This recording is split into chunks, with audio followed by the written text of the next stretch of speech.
Hello guys, അപ്പൊ ഇന്ന് നല്ല മഴയുള്ള ദിവസം. അപ്പൊ നമ്മൾ കസിൻസ് എല്ലാരും കൂടെ പ്ലാൻ ചെയ്തൊരു വൺ ഡേ മൺസൂൺ ട്രിപ്പ് ആയാലും. ഫസ്റ്റ് നമ്മൾ പോയത് വാഴാനി ഡാമിലേക്കാട്ടോ. 6 വിട്ട് പോയി കഴിഞ്ഞാൽ 1-2 സ്ഥലം കൂടെ കാണാം. മഴ ഉണ്ടെങ്കിലും ഈ മൾട്ടി കളർ റെയിൻകോട്ട് മതി വൈബാക്കാനായി. നമ്മുടെ കസിൻസ് എല്ലാരും കൂടെ ഒന്നിച്ച് ഒത്തുകൂടിയാൽ അതൊരു പ്രത്യേക സന്തോഷമാണ് കേട്ടോ. എത്ര അടിയാലും മതിയാവാത്ത നല്ല നീളമുള്ള ഊഞ്ഞാലുകൾ ഇവിടെ ഉണ്ട് കേട്ടോ. ഞങ്ങൾ എല്ലാരും മാറി മാറി ഊഞ്ഞാലാടിയിട്ടാണ് വന്നത്.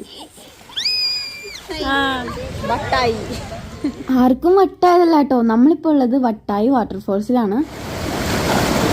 സംഭവം ചെറിയ വെള്ളച്ചാട്ടാണെങ്കിലും ഒരു പൂരത്തിന്റെ ജനങ്ങൾ ഉണ്ടായിരുന്നു ഗൈസ്. ഇവിടെ നല്ല സേഫ് ആയിട്ട് വെള്ളത്തിൽ ആർമാദിക്കാൻ പറ്റിയ സ്ഥലമാണ് കേട്ടോ. പക്ഷെ അവിടെ നിന്ന് കുറച്ചങ്ങോട്ട് നീങ്ങി കഴിഞ്ഞാൽ ഇവിടെ ഒരു പാറമടി ഉണ്ട് ഗൈസ്. അപ്പൊ ഇവിടെ വരുന്നവര് ശ്രദ്ധിക്കണം കേട്ടോ, കുറച്ച് ഡേഞ്ചറസ് ആയിട്ടുള്ള സ്ഥലമാണ്. അങ്ങനെ ഞങ്ങൾ വട്ടായി വാട്ടർഫോൾസിനോട് ടാറ്റ പറഞ്ഞ് നേരെ പോയത് ചെപ്പാറ ഹിൽസിലേക്കാണ്. ഞാൻ ഇതിനു മുമ്പ് ഇവിടെ വന്നിട്ടുണ്ട്, പക്ഷെ മൺസൂൺ സീസണിൽ ആദ്യമായിട്ടാണ് വരുന്നത്. ഈ ചാറ്റൽ മഴയില് ചെറുതായിട്ട് കോടയൊക്കെ കയറിയിട്ടുണ്ടായിരുന്നു മലമുകളിൽ. അതുകൊണ്ട് തന്നെ ഒരു പ്രത്യേക ഭംഗിയായിരുന്നു മുകളിൽ എത്തിയപ്പോ. പിന്നെ ഈ മൺസൂൺ ട്രെൻഡിങ് റീൽസ് നമ്മളും കൂടെ ചെയ്യാണ്ടിരുന്നത് അത് മോശമില്ലേ, അതുകൊണ്ട് നമ്മളൊരു ഡാൻസ് ഒക്കെ കളിച്ചു. അങ്ങനെ നമ്മൾ കുറെ നേരം അവിടെ സ്പെൻഡ് ചെയ്തതിനു ശേഷം താഴോട്ട് ഇറങ്ങാണ്. അങ്ങനെ നമ്മൾ വരുന്ന വഴിക്ക് കാറിൽ ചെറിയ ഗാനമേളൊക്കെ നടത്തിയായിരുന്നു.